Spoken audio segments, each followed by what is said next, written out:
And not all me. You get to talk a little bit about stuff. Steve, Stuff. A the lot of the stuff. controversy and the uh, No, another you get to another bounce. celebrity death this week. Really? Yeah. Well, nobody he's not like he hasn't done anything in years, and he did die at age 75. Um, and he's actually a musician who probably should know who this is. I Um, probably do, but I'm probably blanking on it. So you might as well start with our celebrity death. Hi guys, everybody. okay, Welcome to the Toddcast. Justin's going to start us off with a celebrity death because I'm not. that seems to be the theme this year. It's just a weird theme that we're going with. Um, for those who recall, he goes by a couple of names here. I think his legal name is, I had it saved on my phone and then my phone reset and I lost it. But he used to be the front man for the New York punk band. And I guess his claim to fame is did a lot of minor roles in acting. The one that I remember him in, he was the taxi driver in Scrooged. Oh, you talking about? Are you talking about the dude from New York Dolls? You mean? Yeah. Oh, I thought he died a while ago. No, he passed away this week, age 75. He Huh. had stage 4 cancer. For some He reason, I thought he died like. That was another guy from the New York Dolls. This was the Huh. lead singer. But he went on to acting, Really? and he was, if you remember Scrooge with Bill Yeah, yeah, Murray, yeah. yeah, he was the cab driver. Was he Ghost of the Past? Christmas Past? It Yeah. was. Yeah, he was. Yeah. Like it was fuck Poindexter, right? Hmm. Yeah, Hmm. I swear to God, he died like I thought he died before that. I thought he died before. He's been sick. They say Maybe that's what I was thinking. yeah, he's had cancer they said he had stage 4 cancer. Hmm, Uh, but he's lived with the cancer for like 10 years. interesting. So yeah, he Well, passed away. So geez, another punk legend. that's crazy. So Well, I swear to God, if Henry Rollins dies, I'm gonna lose my shit.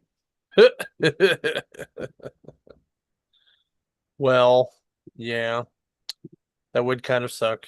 And I apologize to YouTube for not wearing a complete shirt, but it is hot as balls, even with air conditioning. And I am trying to be as comfy as I possibly can in my own home. It's all good. You got the Comicsburg crew in the chat already. I got Grant and Marvin. Not that I The didn't just spend an entire freaking weekend with them, but which I was was gonna awesome. And say, we're going to talk about that here shortly. So, who Bengade whose underwear is my question. well, so okay, so I guess this is a great segue into the trip. First I'm gonna say thank you again to those guys so much for letting me be the I guess what am I like the sixth wheel now in the the Comicsburg bus You're the and the groupie. third driver I guess because basically they needed an extra guy to drive and I have no problem. I love a road trip. I love a road trip. And I love Heroes Con, so it was good. And I love hanging out with these guys, so it was a blast. And we all have a lot of similar tastes in music, so it was super great to hang out with these guys. We had a blast going down, except for the two times it monsooned in Virginia. Um, Grant got to drive through part of it. I got to drive through part of it. Luckily, the tires were just a little more than bald. So, in the rental, Wow. no one died. It was fine. Um, but so we left Thursday afternoon We got down there Thursday night. We stopped for some barbecue on the way down, as you do when you go into North Carolina, right? Mhm. Um, and so we get to the Airbnb, um, and it's kind of cool. We just kind of unwind. Christina, the one of the heroines from Heroinburg, who came with us, she bought a box of wine, and we just kind of all chilled out. DP drove up from Atlanta, um, which was awesome because I love hanging out with DP. So then it became room roulette. Um, Manny called the couch. Christina got her own room with the single bed. So basically it became Grant, Marvin, me, and DP. And I said I'm the one guy out so I'm the tag along, so you guys figure it out. So Marvin and Grant took the single beds, and DP and I had to big little spoon, which we took turns big little spooning, and it was fine. Um, it Oh, I was see. I we see. You get cuddled to take turns with other people, we and cuddle we we don't cuddle. take turns. That's right. You're just my little spoon all the time. It's great. But it's fine. Uh, it was good. It was good. It was good. DP's a gentle cuddler. Um, it's the cowboy hat. I swear. Um, but anyway, it was a lot of fun. It was great. We had a blast. Um, so we get down there in there Friday. We load in. Um, everything's cool. I immediately just start going out and trying to figure out who I'm gonna get sketches and stuff from. So um I run into Tim Seeley, and I buy a local man trade. Not only do I just buy the local man trade and have him sign it, um, but also Brad Simpson, the colorist, was there, so I had him sign it too. There Um, you go. yeah, it was awesome. So that was kind of cool. I'm sure I will see Tony Fleeks at some point to have him work on it too. And He always uh likes to come up here in Pittsburgh. Yeah, he I'm sure he'll. does. I'm sure he'll be Yeah. around. Now that we're like a staple on his travel, Mhm. he'll do that. So I drop off a sketchbook with or a sketch cover with Tim, and I just start kind of walking around and seeing who's there and seeing some vendor friends and artist friends and a lot of friends who I've known a long time, a lot of guys who I just saw at Three Rivers, some guys I hadn't seen in a long time. Uh so that was kind of cool. Um so one of the guys that I saw that I that's never been to Three Rivers, and is one of my favorite artists because he's worked on Nightwing, um, is Mike Lilly, and I have him. He's doing a night crawler sketch for me, Ah. um, but he wanted to take it home and make it really sexy, and he's going to mail it back to me. Ooh. Um, Mostly probably because I also bought a page out of Nightwing. This is from issue 96, page 13. Um, and I bought it because, it's got some dick on it, right? So You love your dick. I do, I do. Um, I got some dick on this page. Mhm. Um, so and it was cool because I pulled that issue out and I actually showed some of the guys in the Ohio store yesterday that actual page. I'm like, I own this actual page now, and they're like, Nice, what? I'm like, yeah, it's cool. nice. Um, so then I stopped at Jim Calafiore, or Calafiore, and I actually had him do a Nightwing because he's done a lot of Bat Family, and this is the Nightwing that he did for me. I'll get it out Yeah, of the you glare. showed. Yeah, that's super cool. Yeah, but I didn't show these guys. That's true. So, and then one of my our favorites, a Three Rivers alum, Daryl Banks. This is the first parallax for my Green Lantern collection. So after show's over, I'm getting it. I'm putting it in a frame and putting it on the wall. So I think you should get that colored. get a what? Colored. I don't know, man.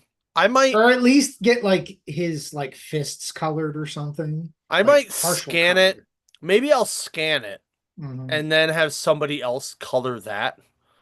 like, and have someone color the scan because I don't want to fuck up the original, Yeah. right? So, um, oh, Grant said, "Did I see Ted Sakura sold a Todd McFarlane page of Spider-Man for 10K?" Yes, I did, sir. It was crazy. I can't believe he did that, but he did it to fund his books, and I thought it was awesome. I thought that was really cool. Hey, Um, Someone who I've it's always Todd wanted to sketch McFarlane from, Spider-Man. right? 10K's cheap. Right? I mean, Uh, I've seen some of I do follow some of Todd's stuff, like hoping to maybe get a pay. Hit the cheapest I've found is like 5 grand right? for a crap page Yeah, that from doesn't even some, have Spider-Man or anything on it. yeah, Yeah, yeah. and it's like f- 5 grand Yeah. for like anything Oh, Todd is just. speaking of Todd, so Mike Lilly also worked on Spawn for a while too, just so you Hmm. know. Hmm.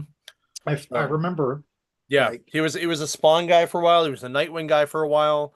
Um, he did a couple other books. It was a lot. He was kind of him and Jamal Ingle kind of did a lot of the same stuff. They were kind of one of those 90s DC and Image guys that kind of kicked around, that did a lot of stuff. They have a really cool art style that I like. It's like a little bit of a cleaner 90s style, which I like. This is one from someone I've always wanted to sketch from. Um, and man, did he turn this around fast because it was done like the very next morning and I dropped it off the very end of the night. But this is from Ron Lim nice. and it's Oh, Iron that's a Man. nice Iron Man too. That's not a Hell yeah. quickie. I like Yeah. how he added the shadow to give it like Yeah. the shininess to the Yeah, yeah, armor there. yeah. That looks nice. So Tim Seeley did this Star Sapphire for me. Tim also wrote Green Lantern for a while. So I thought, of some of the people that would be appropriate to do a Green Lantern sketch at the show, he would be one of them. So this is a Star Sapphire they did, and it's really, really nice in my That's opinion. very sexy. Yeah. It's also very sexy, which is Yes. Tim Seeley style. Then I ran into this group that did they're called Comics for Can or Comics Curing Cancer. So I thought it was a really great charity. I ended up buying this variant um and to help them out, and it's this Hulk cover right here that Yeah, I saw people showing that off on YouTube. That's yeah, very nice. yeah. I wouldn't mind having that in my whole collection. That's pretty sweet. Well, I will see what I can do about helping you out with that. And then what I did was I found a bunch of Iron Man issues I needed for my collection. Nice. Well, you've been looking So, for a while to finish up your run there too. yeah, I mean, I'm definitely not done with it. But You're I getting did closer. I did knock off a couple here. So I'll show you those real quick. So here's issue 10, right? Right? Um Issue 6. Ooh. hmm I like this one because it has Crusher Creel on it, so Mhm. Absorbing Man. Um, do, do, do. Here is issue 12, which is the first appearance of Madame Mask. Oh, Yeah, okay. yep. So that was kind of cool. You're getting a lot of early Oh Iron yeah, Man. yeah, yeah. These are all under 20, I think. Um, Nice, nice. yeah.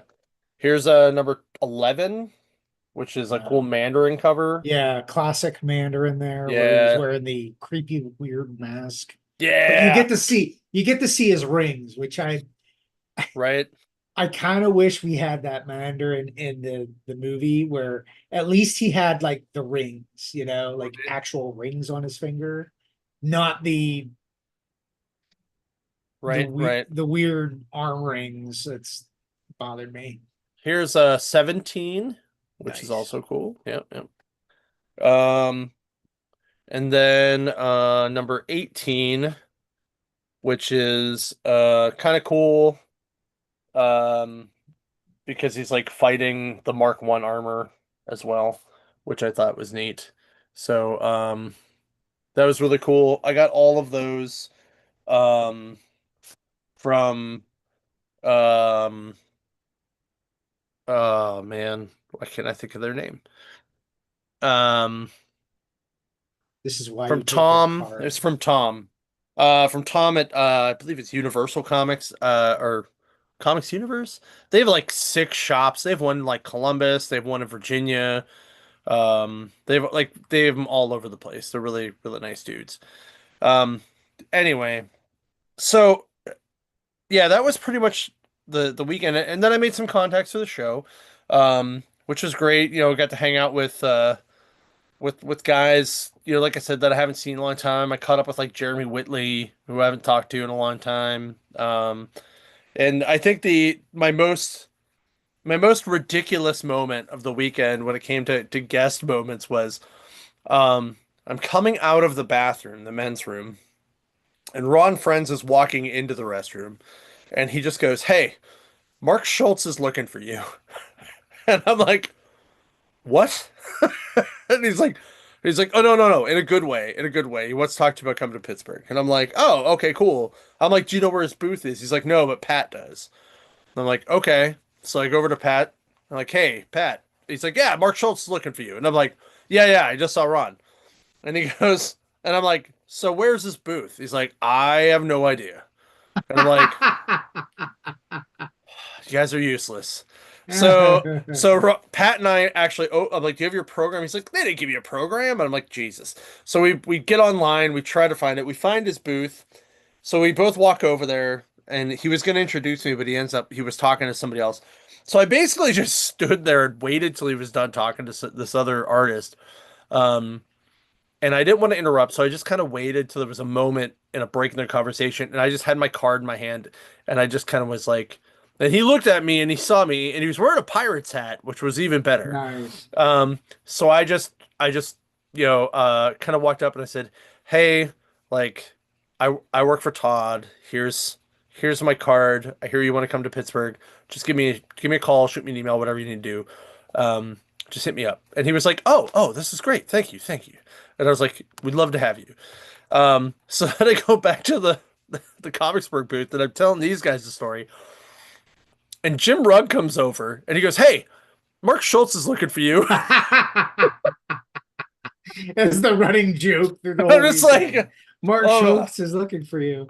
this was all on Sunday, so it was pretty fun. I'm just like, really, is Mark Schultz looking for me? Um, And I he did should have, I should have did made a also have sign. a really shitty restaurant experience on Saturday night. I went out to dinner Ooh. with Mark Nathan and Shelly and some of his guys from his crew from the Cards Comics collectible crew from Baltimore, and we went to this Italian place, and it, like so in etiquette of restaurants, if you are short-staffed, you Hmm. should probably tell people that when you seat them, Hmm. not an hour and a half later when their food finally comes out, when we're all pissed off and hungry. Hour and a half. When you finally come out to say, "Oh, your food will be out in a minute. Sorry, we're short-staffed." Yeah. Yeah, that was not great. Not Um, cool. No. I think that is the first time in my life I've ever left a 1-star review because the manager then was shitty with us about how shitty he was with it. Like he was shitty with us because we were like, "Hey man, we've literally been here for an hour and a half and you're only telling us this now. Like why are we here? Like why did we I don't even know why we stayed."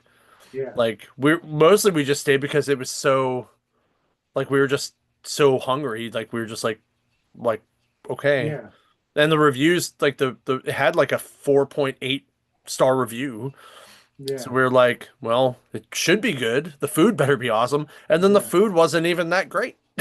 Oh, Yeah, so we were like, well, maybe the food will make up for it. Nope, wrong. no. So yeah, it was a little sad. That's one of So those, and everything did go wrong. Did go wrong, yeah. did go wrong. Yep. It was not great, but I, you know what? I think I would give them a second try. The World Cup was in town, so if they somehow didn't know that, um, then maybe I will give them the benefit of the doubt that maybe they didn't know that. Mhm. But um, but anyway, thanks again to the Comicsburg guys because we had a blast. Like we seriously did. It was a lot of fun. Um, and then, oh, we stopped at this pirate themed restaurant on the way back that Grant Wow. found, and it was legit. I felt like it was like the kind of restaurant that you would find in like a sitcom, right? Like like Puffy like shirt. like Jerry like something. Seinfeld puffy shirt. Pirate. Right. Like, in fact, I think I even said that. I'm like, I feel like we're in an episode of Seinfeld. Like this is Puffy shirt. like where like this is a restaurant you would watch an episode of Seinfeld and you would see them go to eat at, Yeah. you know, like or Friends or something like that would be the Yeah. like I'm waiting for like the gag, right? Yeah. But the food was really good. I will tell you that. There you go. So, but it was great. Thank you again so much, guys. It was a lot of fun. I have I'm willing to be the chauffeur or at least the co-pilot uh next time as well. And it was nice to also split the bill too because then I wasn't like forking out, for everything myself.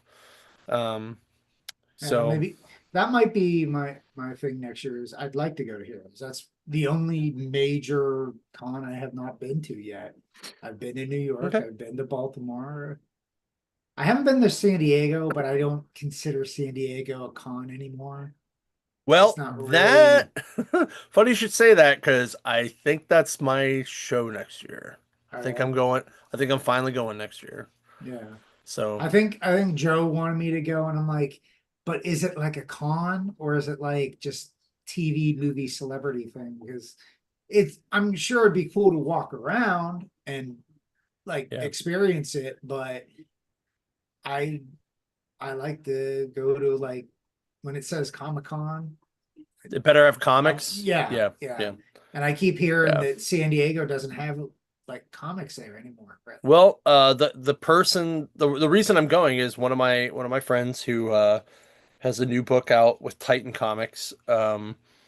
Asked me if I wanted to work his booth with him next year at the show because I had never been oh, there, and he was like, "Oh, do you want to come out and work my booth? That would be great." And I was like, "Sure." And he's a big metalhead, so he and I would just sit there and talk metal. It'd be great. So very excited about that. So anyway, all right, let's talk some comics. Um, but yeah, that was a great show. Can't wait to go again. It was awesome. I love it. So, all right, my first book is Hyde Street, number 7. So this book is pretty much um where um the hell's his name? Um Woo, almost dropped it. Um where oh, why can't I think of his name? Pranky, that's it. Pip Pranky Peabody is kind of doing his thing. He wants to trap Oscar, the Frankenstein monster looking guy. mhm. Um, so he goes out to the woods to do that, and he eats a bunch of cereal and he gets all the prize monster guys inside. Um, and he goes out and he sets a trap and he finds this guy who keeps wandering the woods, and um, the guy he finally like uses the guy's bait and he ties him up in a tree and Oscar comes to save the guy. And when he comes, he like starts shooting at the guy with a shotgun, and he throws the monster prize guys, and they turn into giant monsters and start attacking him, and they have a big fight. And Pranky puts on this werewolf mask that he stole from um the guy that made all the toys that has the X-ray glasses. but he didn't realize it was actually going to turn him into a real werewolf. Um, Hmm. so uh, so he actually turns into a werewolf. Then they realize that the guy that he was actually trying to help actually was a child kidnapper, who was killing kids. Oh. So yeah, so they ended up actually killing the guy. It was a lot of fun. I'm giving this like a 10 out of 12. It was fucking awesome. Jeff Johns just crushes it. So, Mhm. all right, I need a minute. Take your time with this. I'll be back. Okay. All right. This is a Legends of the Dark Knight. Now, this is a reprint Halloween special from I think it's 1995. Um, and I have to look through to see if I actually have the original. I don't think I do, but hey, the reprint um, it was pretty fun. It's based on uh, A Christmas Carol, but instead of Christmas, it is centered around Halloween. So and you get the gist. I don't think I really have to go into super detail. Um, you know, was it there's a Halloween party. Bruce and Lucius Fox meet up at a Halloween party and they have like a chat, like just kind of getting caught up a little bit. While that happens, the Penguin breaks in to spoil the party and to rob people. Um, he grabs a little trinket from Lucius, thinking it's an expensive piece. Um, Bruce like uh pretends to go out, like try to be heroic, and ends up jumping out of the window, like pretending to jump out of the window, quote unquote. And when you know it, here comes Batman, because we don't know who Batman is. No, well, the party doesn't. And then Batman takes care of the Penguin. The Penguin tries to escape through a rocket pack. Uh, Batman does his thing, taking him down. And after that, he goes back to bed, or he goes back to his house, the mansion, and he tries to sleep. And this is where the Christmas Carol esque theme goes on, where Alfred is like the good warning ghost, and you see this really cool image of Alfred in the chains and everything, which is really cool. I love how they, as I don't remember this the first time around, it's kind of cool seeing it. Um, then what was it? Poison Ivy is the ghost of Halloween past, which you see Bruce dressed up, little Bruce dressed up as Zorro, and he wanted to go trick or treating, but he wants to wait for his dad. Of course, dad being a doctor, he is not available. His mother is trying to go, well, I'll go with you, or we can get your friends to come. We'll get a group of your friends, and then we can all go trick or treating as a group. And he's like, well, I want to do this with dad, and I don't have any friends. And that kind of gist of showing of some of Bruce's early life there, and nice little shout out that he did dress up as Zorro, considering that is the movie he saw when his parents were uh, murdered. So that was kind of cool. Um, we also get uh, teleported to, I guess, was it Paris? And Lucius is being robbed by a bunch of Frenchmen. And then they get beat up by Bruce as he's going through his training pre-Batman. And this is before Lucius knew who he was. and again, it was one of those flashbacks. Uh, late the next spirit, they refer to them as spirits and not ghosts. Um, Joker is the present, which basically the kids are it goes to a group of kids trick-or-treating currently, and they are afraid to come up to the mansion, the Wayne Manor, because it's creepy, and they hear all the rumors that, Bruce is a recluse, he's creepy, this, that, and the other. Um, and it's the ongoing about Batman not having friends, Joker not having friends. Um, and Batman's nothing like Joker, but Joker's like, well, the way those kids see it, you're just as scary to them as I am to the rest of society, which was kind of a cool little moment there. And finally, we get the ghost of Halloween Future, which of course looks like death, like very atypical. Um, and we find out it is Bruce Wayne, like dead, like a dead Bruce Wayne, as we see Alfred, uh, a very older Alfred, crying in front of Bruce's tombstone. Now the book ends like the way the Christmas Carol ends, where Bruce kind of learns his lesson, where he meets up with Lucius Fox. They kind of make up and reestablish a friendship. And Bruce ends up actually staying at the mansion, handing out candy to the kids.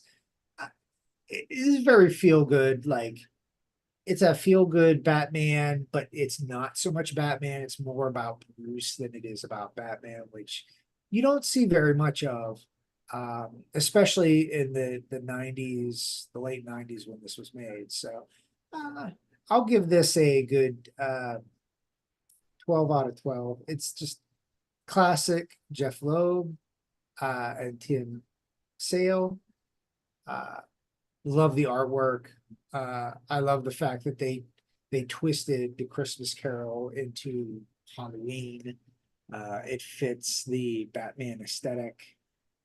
Uh, just if you don't have the original, get the reprint. The reprint's out. The reprint looks beautiful. I think there's a foil cover for this. I did not get the foil cover. I'm just getting the regular cover. So Cool. Sorry, trying to work my Iron Man while you're talking. all good. Okay. All right. Which I found I have a couple duplicates already. Yay. So, oops.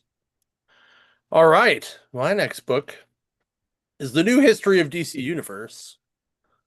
I By was gonna read this as well, but I was like, there were so many good books this time or this week that I was like having a hard time with picking. but there were a couple that I needed to catch up on, so I was like, this is a number one. I'm gonna get this one. Um, so this was actually kind of cool. So Mark Wade and Todd Knock did this, Jerry Ordway, covered by Chris Samney. So it starts out, and it's basically Barry Allen kind of journaling the existence of the DC universe in a streamlined, extremely broad, like nickel tour, right? So it starts out with like, in the beginning there was the source, the infinite source of creation, the cosmic agents, celestial beings called the Hands, shaped the entirety of the Big Bang that we know as the dawn of time. Then it talks about how it created the Monitor, the Anti-Monitor, and the World Forger. Then it goes on to talk about how it then created the Endless with Destiny, Death, and the Dream Lord. Then it created like basically Heaven and Hell, and that Lucifer and Michael the Archangel had a big fight there, and then a bunch of demons turned into uh,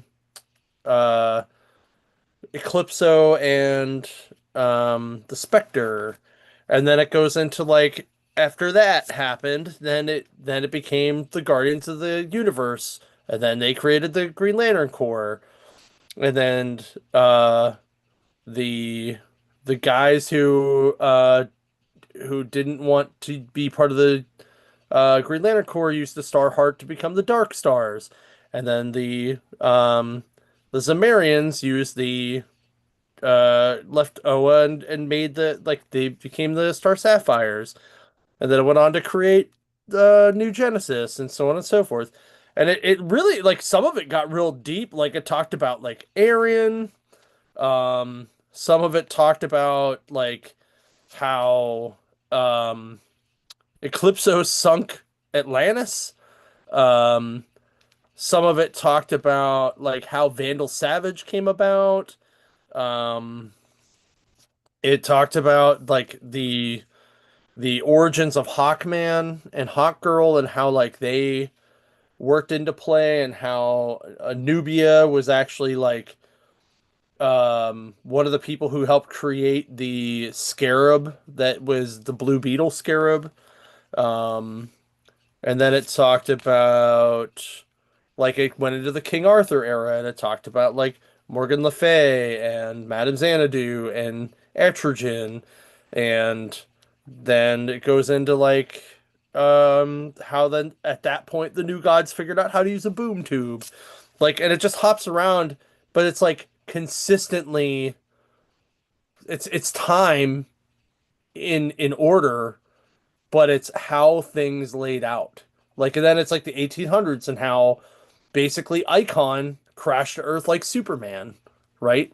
But Hmm. it happened in the 1800s in on a plantation in the American South, versus how Superman didn't happen until like way later, because the book actually ends with Superman landing. So it goes through like both world wars and like the Justice Society, both Justice Societies, including the one part where it talks about how Queen Hippolyta actually was under the guise of Wonder Woman in the original Justice League, um, or Justice Society, and it wasn't actually Wonder Woman, it was Queen Hippolyta as Wonder Woman. So, like, Golden Age Wonder Woman is actually her mom as we understand it today. But then they weave in even guys like it talks about how like Green Lantern fought Red Lantern back then. Like Alan Scott Green Lantern fought the Golden Age Red Lantern, but the Golden Age Red Lantern didn't exist until like 2 years ago. And he's already woven it into this storyline. Um, and then it like he wove in all the kids like Judy Garrick and stuff like that. Like he did a really good job, but it's like super quick how everything is put together. Um, but it's well done and the art is fantastic. Just fantastic. Um, and it usually you get like 4 to 5 things um per section. Um, and um yeah, because like at the last page is decades after the Justice Society vanished, the U.S. government reached out in desperation to several accomplished scientists and financiers in hopes to create new heroes. Amongst them will be participants where Dr. Niles Calder, William Magus, Professor Martin Stein, and Simon Stagg. This arrangement will retroactively be deemed the Superman Project Phase 1, and it will result in a significant uh its results would be significant for years to come. Um, if I remember correctly, that is um that is I was gonna say, isn't that part of the Katniss project, like from yeah, the animated stuff? it is, but Niles Calder is Doom Patrol. Like those are all Doom Patrol guys. Like they're all the guys that created the guys that are the Doom Patrol, Hmm. which is cool. So then Well, they're at that trying to make it easier to right, understand. right. And then at the end of this book is Krypton explodes, and then it says end book one. But then at the back, it gives you all the reference points of how he put it together. Like, and it references like Order of Saint Dumas, an offshoot of the Knights Templar, and one of the richest institutes on Earth, begins carrying out the machinations. Users killed Azrael, Mhm. who trained in a special discipline called the System. Batman Sword of Azrael #1. So like you actually get to see like how that plays into the history, and like he basically cites all of his references. Um, like he cites Jonah Hex. He cites um Speed Sanders. Um, like all these characters that you're like, what the hell, really? Hmm. Um, you know, uh, like Dr. Fate battles Wizard Wutan and meets his future wife, Columbia University student, uh, I- Inza Kramer. More Fun Comics 55-56 All Star Squadron 1981 number 47. Like, uh, and then it's like it just goes around and around and around. Like all like the last like probably 20 pages is just citing, and it's all like 2 or 3 sentences a piece with some photos. Um, it's super cool, like the fact that he actually cited everything. Like I think it's awesome. Um, and like he talks about the manhunters and everything. It's great. Um, so the only thing I wish it had was I wish it just had a little more story to it. Not that I really want story because it's really not supposed to be that. But I just wanted a little bit more meat to it, so I'm giving it a 10 out of 12. Um but the art is fantastic. There's a lot to it. I just wanted a little bit more, and it's a lot of golden age stuff, which I love. So that's why I give it such high praise. So I'm really curious at books 2 and 3 of how they're going to deal with the silver and modern shit that we got to deal with, and then the last book's basically going to be what we're dealing with now. So I don't know how he's going to deal with that nightmare, but Mm. we're going to find out. So, but yeah, I thought it was good. It was real good. All right, we got Biker Mice from Mars #1. Now, me and John already talked about this before we recorded. Yes, this is a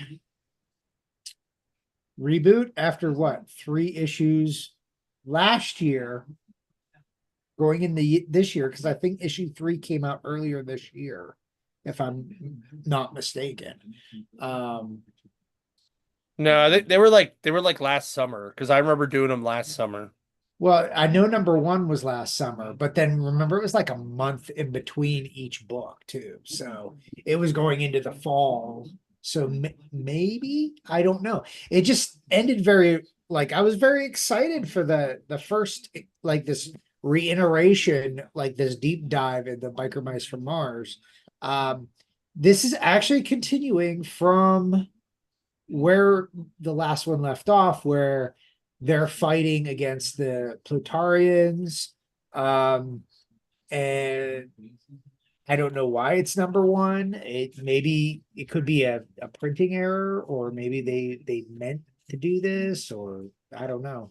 That might be something if we ever get a hold of the creators here, or we could ask them that question of why did you reboot after 3 issues. But it basically is continuing the story from where it ended. um they're fighting the Plutarians. It's 3 against like a whole platoon of them, and they get reinforcements from the other residents of the nearby town. So they take care of these Plutonians pretty quickly. And then they're trying to figure out where they're going to go from here. But then that's where you kind of get the side things of Throttle visiting his mother, who is elderly and has basically Alzheimer's. that's still canon. Um, you have Mondo visiting his dead uh, parents' gravesite and hanging with some ladies. Mm-hmm. And as all of this is going on, all of a sudden there's a violent volcanic eruption in the town where they're at. It's basically the next few panels are the devastation that this volcanic eruption did. Actually destroyed Throttle's bike. He was literally running on foot for a while until Mondo and I forget who the other one's name is. They come and help out. They get as many survivors out. They go back later and they rescue who they can. And they find out through further investigation with Throttle's lover there, who's part of the army, the official army of the mice, that there was a device there from the Plutarians that started the volcanic reaction. So they basically they're using natural disasters as part of warfare. And I guess they have other devices planted throughout the planet, and their plan is to basically just destroy Mars through volcanic activity. And that is the end of the book. Well, there's a second was a RoboForce attached to it, so you get about half and half. I didn't really read the RoboForce; it wasn't really my jam, but enjoyed the book. Again, a little weird that it's a #1 instead of #4. It's thrown me off. But other than that, I will knock off 1 point just because they're starting over at #1 because I think it's weird.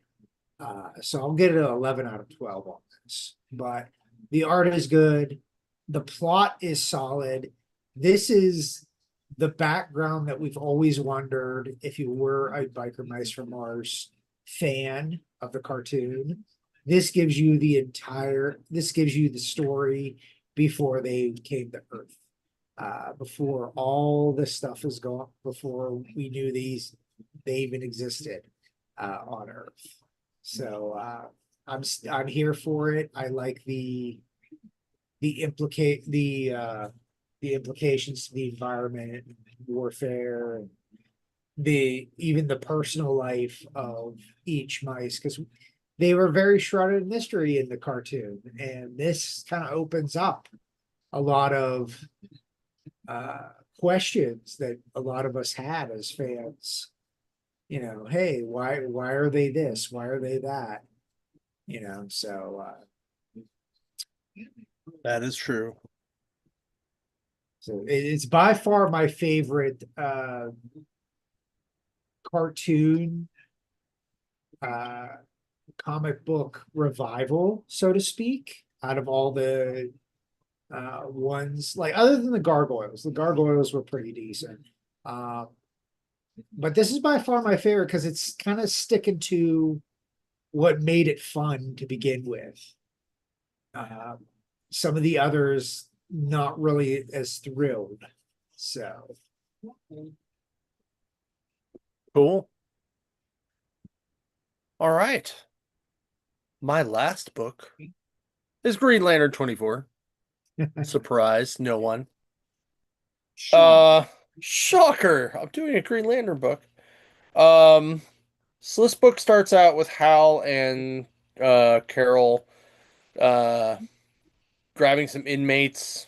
Hal makes a joke about how Carol throws a construct car at these guys, and she's like, "Well, I can only do like 5 constructs." And it's this really funny like interchange where like they talk about how like she's like, "I can only master like 5 5 things, and he's like, wow, when I only started, I can only do 2. Um, so like there's a running joke through the book about how she can like she's just gonna throw cars at people. Um, and then the Kyle Cal or Cal is it Cal?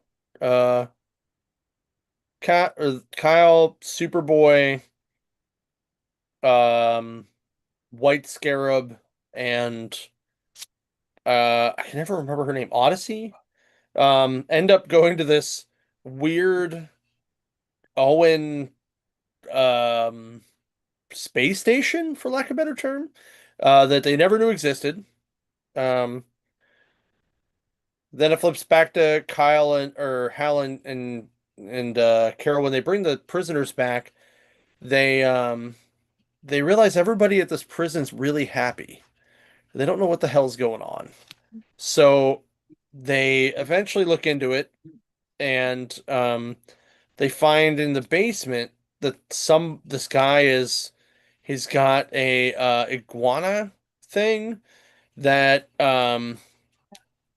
was blasted by this laser, and now everybody's really happy, so it's part of that um fractured thing that they were dealing with. And with that, it just made everybody happy. Then it cuts back to the guys on the Owen thing. There's this giant green canister that Kyle's like, I don't know what the hell this is, but it's making my energy go nuts. And then Manhunters show up, so it's awesome. Um, they cut back to Hal and Carol, and she's like, "Oh, this guy's so cute." Um, so uh, they try to take the guy away from him, or Hal tries to take the lizard away, and when Hal touches it, all of a sudden they all start going, "No, he's mine, he's mine, mine, mine," and like all that love turns into hate and greed. So they all turn into Orange Lanterns, and they have this big fight until Carol touches the guy. And then all of a sudden they all turn back to normal, and it kind of breaks their emotional spectrum fracture. And she's like, I don't know what the hell happened, but we figured it out. Um, so then it goes back to the guys in space. They're fighting a whole bunch of manhunters, breaking them all apart, um, which is pretty sweet. And then you find the energy gets cracked, and the energy floats to it kind of like breaks apart all the manhunters, floats to their ship, and then all of a sudden it starts talking to Kyle, and it starts building something, and um, it it starts putting some stuff together, and he just goes, no way, and it rebuilds Ava or Aya, and that she is like a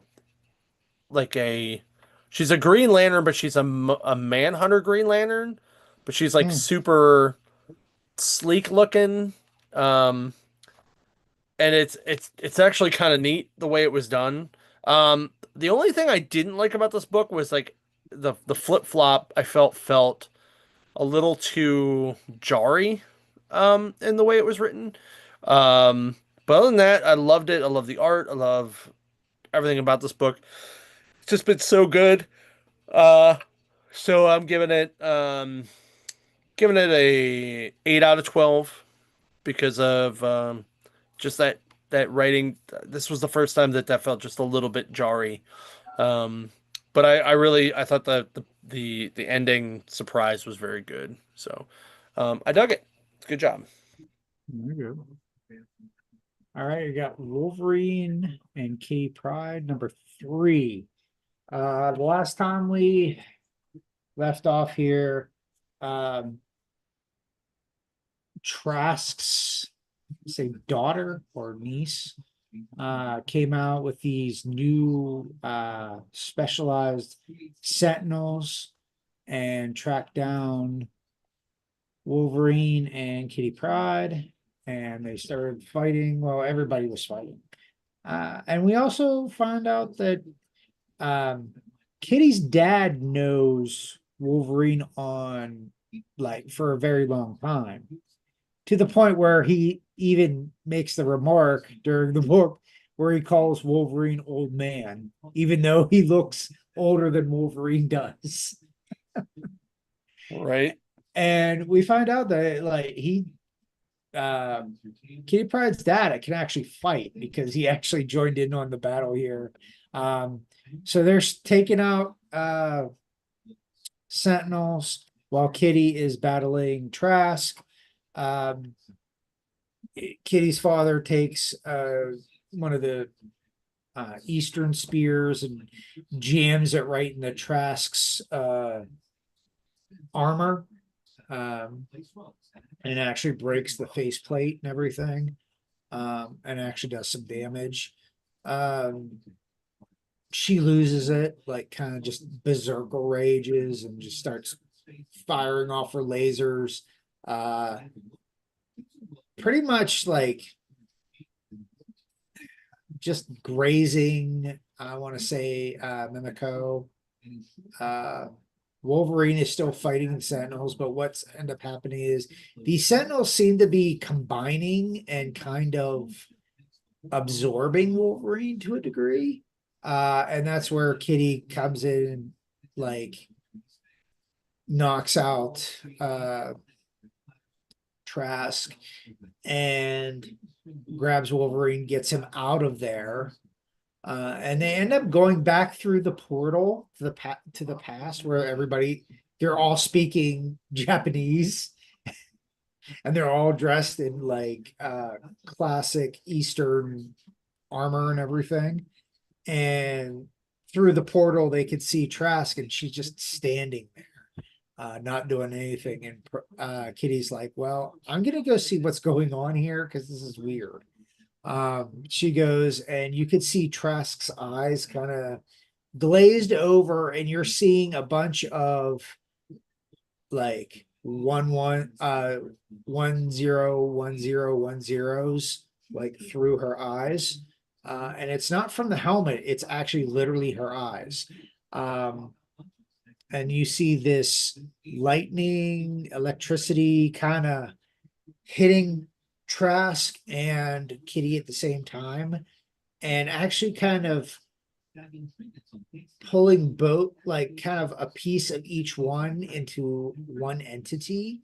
And it kind of looks like a ghost mixed with a phalanx. Ooh. It's kind of cool looking. Phalanx. Yeah, because it's kind of what it looks like. And the entity is like, finally I am reborn. So this might be Ugin. We don't know. So I'm looking forward to this. This has been like one of those really cool limited series with Wolverine in it that I'm really enjoying because obviously this is a Claremont written book. And I love that first series with Wolverine and Kitty Pryde. But the art is cool. I like where this is going, and I'm kind of interested to see what happens next. So I'm going to give this a 12 out of 12 for this book. So damn, high praise. Yeah. Well, considering most of the Wolverine books have been kind of garbagey, it's nice to get a good one. You're not wrong. You're not wrong. Well, that's pretty cool. All right. I think that's it, right? Yeah, okay, cool. So I have found that I have 5 duplicate Iron Mans. I have an extra two 6s, a 60, and a 69. So I guess I'm gonna trade those in.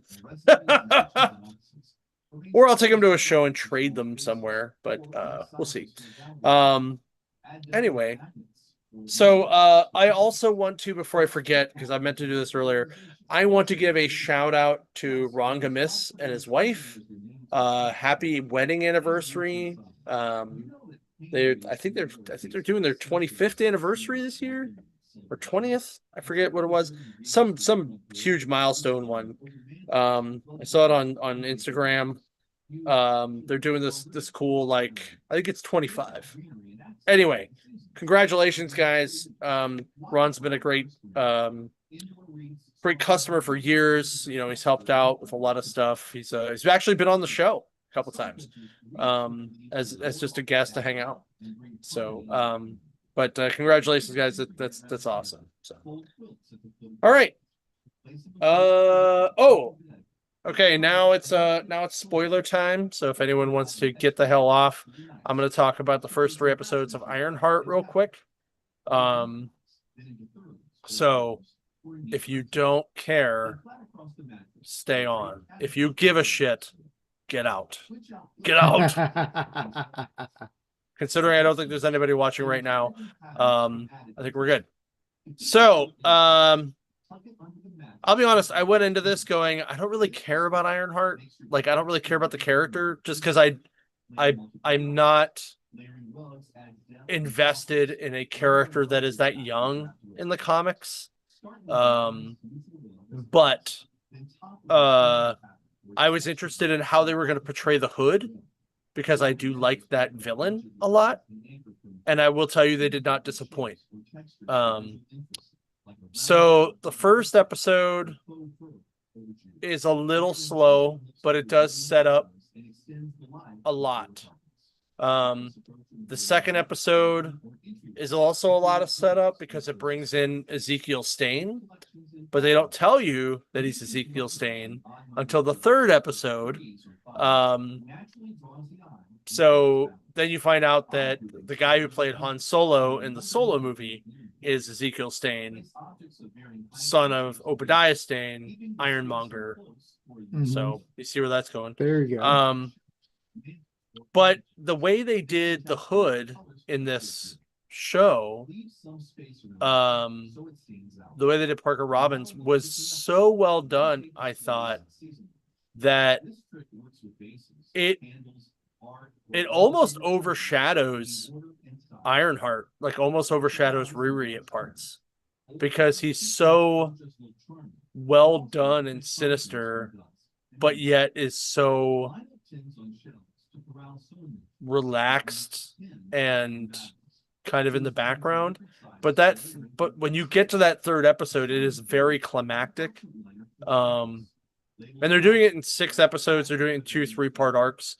And man, it's super good. Like it just took a minute to move. Like I was like, it's like, okay, like the first episode, I was like, it is a little slow. All right, okay. But by the end of the second episode, it's like, all right, we're going. And then by the end of the third episode, I'm like, fuck, I want to see the other 3 episodes now.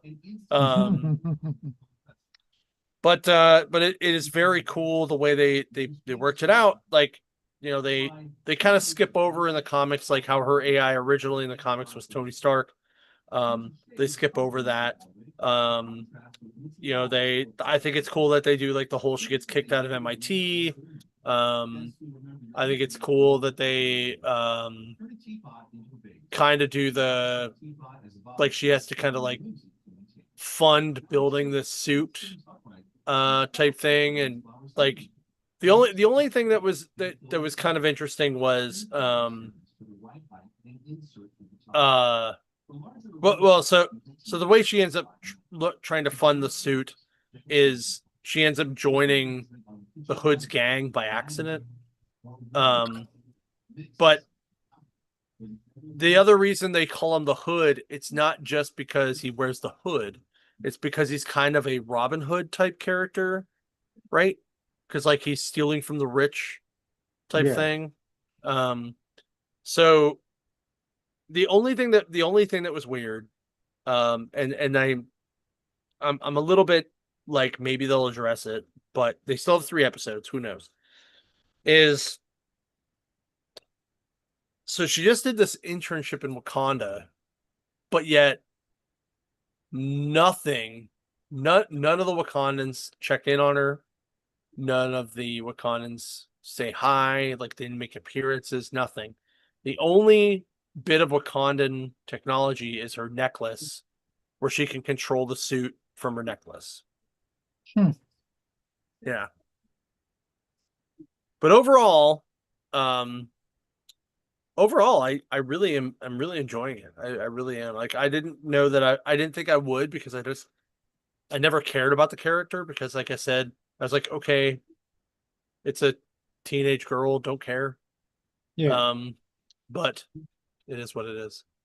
So I, I I've heard a lot of smack on it, like, shocker, it seems uh to be par for the course of what um young girl who's not white? yeah. What? Yeah, I don't know how many less than I could count how much better non-racist stuff that was said on my hand. There was a lot of racist stuff that I saw that I was disgusted with. Yeah. But I don't doubt that at all. that's seems to be on par for this day and age, unfortunately. Um, but I've heard that it's it's definitely better than Secret Invasion, which, dude, I could be drunk and film something on my phone that's probably better than Secret Invasion. Okay. That's how So badly Secret Invasion was if in they general. in my opinion, if they wouldn't have called it Secret Invasion, and the only real bad parts of Secret Invasion are the first episode and the last episode. The middle parts are actually pretty good. Like the meat in the middle is actually very good. It's Yeah. just the bookends were super boring and Yeah. slow. I was I like, I I think if they actually made the legit Secret Invasion, like if they actually made the movie it out of a movie, it would have been better. You tried to jam something that's movie sized into a TV series and it just didn't. well, they could have done it right, but they didn't have the right. First off, you didn't have all the right parts, right? You didn't have all the right Avengers to do it. Like you didn't have Spider Woman, you didn't have Didn't have um Cap, you didn't have Iron Man, you didn't have any of well, that. yeah, but you didn't. Well, I'm just saying, like, first off, you need Jessica Drew. She's Yeah. like a key part to Yeah. that whole story, right? Yeah. Then, like, you need like you need to actually have that story. You need Norman Osborn. Yeah. Like, you can't like that. Those Which, are the two things you need to make that story work, in my yeah. opinion. And the problem with that is because Norman Osborn's part of Spider-Man and Sony owns that. Right. So that makes it a completely pain in the butt to deal with. Yep. So Yep. I understand that point. It is, I think this year is Marvel trying to make up for things because of COVID and because of all the less than successful movies and TV series that have come since Endgame. Well, I think they're Um, just trying to get stuff out that they've had in the hopper. Like, yeah, I think they're just trying to get it out. Like, they're yeah. just like, Like, we don't want it to just sit there. to be fair, I thought Thunderbolts was solid. It's I did too. I I really liked it.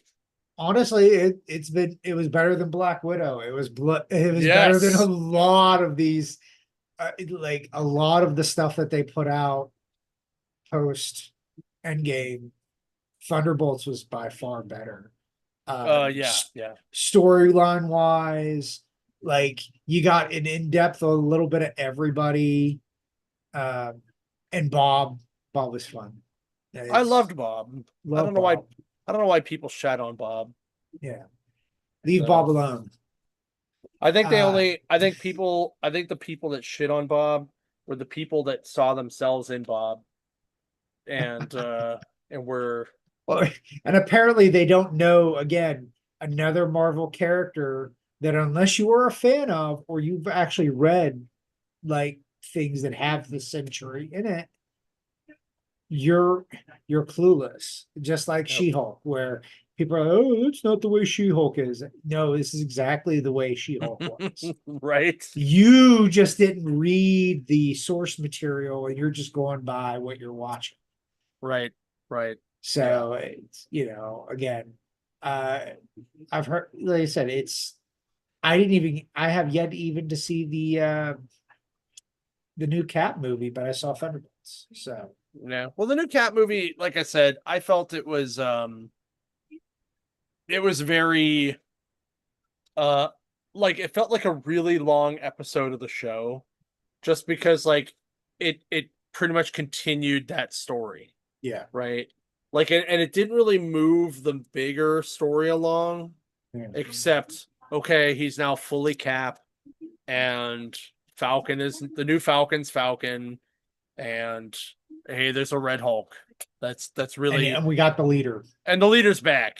The leader. Yeah. We Yeah. got a new bad guy. Yeah. That's Uh, That's really it. Like that was really the whole that was really it. Like that yeah. was the whole movie. There really Well, wasn't a lot. the movie that we did get to see here, we finally got the final trailer of Fantastic Four. Yeah, And that looks really good. Holy Galactus, Yeah. the Galactus we deserve. Yeah. And it goes right along there. If you haven't seen the popcorn buckets for this movie, holy cripes. They got Did you we got the head of Galactus, which looks real badass. Did you see the Mr. Fantastic one? I did not see the Mr. Fan. I saw the Herbie one. The Herbie one was kind of cool. You need to see the Mr. Fantastic one because if you look at it at the right angle, it looks hilarious. Oh yeah. Oh yeah. Oh, it's pretty funny. And Oh, I yeah. saw what was it, the Fantastic Car? They have Yeah. the Fantastic Car as a bucket too, which looked pretty cool. Right. But I would, if I was lucky enough to go, and Rachel actually wants to see this because she was telling me about it. She's like, we haven't gone to see a movie in a while. I was like, yeah, it's like, yeah, the movies haven't been that great to see lately, to be honest. But Right. we might go see this together on a. And if lucky enough there is a popcorn bucket, I will put out the money for the Galactus head. That just it looks cool because his eyes glow too, and it's like, Yeah. oh, I was like, I'm down with Yeah. it. Weirdly, I think I'd like the Herbie one the most. And that's the one that kind of looks cool because it looks like the old Nintendo robot. That's Yeah, kind of what it looks like to me, the old Nintendo robot. I think it looks like Johnny Five to me. So- Well, remember all the 80s, 90s robots all had that similar Oh yeah, aesthetic. yeah.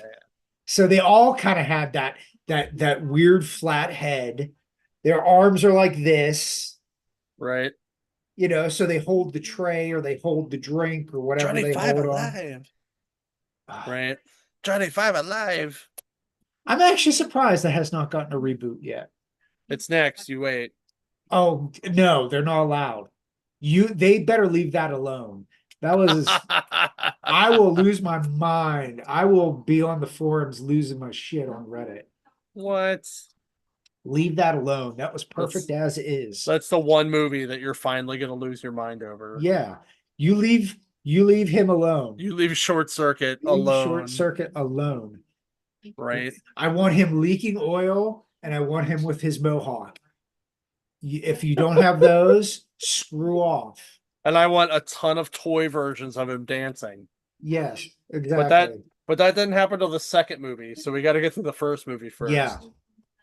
But think about how accurate that movie is now, though, because like with all the drones that we have, Yeah. like that movie actually kind of happened. Like, you know, it's the comedy version of Terminator and AI. it is. It really is. It's pretty much it. You know, for all the shit that's going on in the world right now, I want Short Circuit to happen, not Terminator. Like, Oh God. Can you imagine him talking to like Donald Trump? Oh, oh the can you imagine the him fucking with? obscenities. Can you imagine him fucking with Hegseth? Oh my god, like that would just be hilarious, He'd be like, "Have another bottle, Pete.